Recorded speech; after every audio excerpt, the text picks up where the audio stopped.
One of the key challenges to answer in the value versus complexity grid is what is defined by value and what is defined by complexity. These are qualitative definitions that you, as a product manager, need to define very clearly. The answer will be obtained through the product goals and what it sets out to achieve, and will vary from product to product and company to company. However, once you have defined them, they may have to be recalibrated depending on the changing market and company growth from time to time.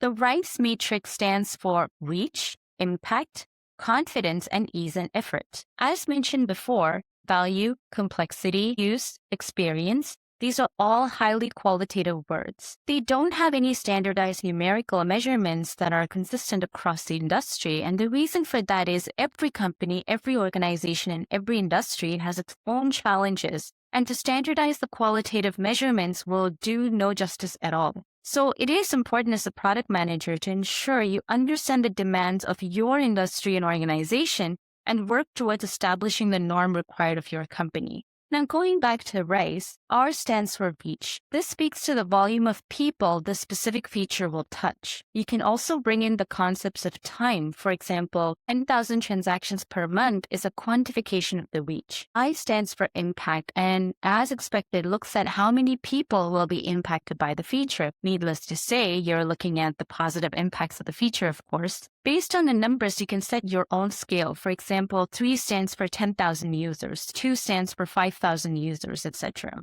Confidence, again, is a qualitative measurement of what you think of the level of success with this feature will be, which is measured in percentage. For example, 80% confidence of its success. And lastly, ease or effort. They both want to measure how difficult the feature would be to build.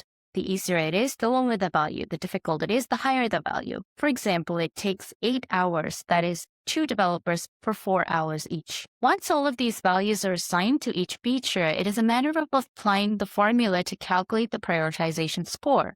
The score is the product of reach, impact, and confidence divided by the ease or effort value. While I do not recommend working this out manually, of course, an Excel spreadsheet would be a great tool to calculate this. A better suggestion would be to choose ticket or user story management tools that have inbuilt capabilities to calculate the score and complete some of the manual tasks for you.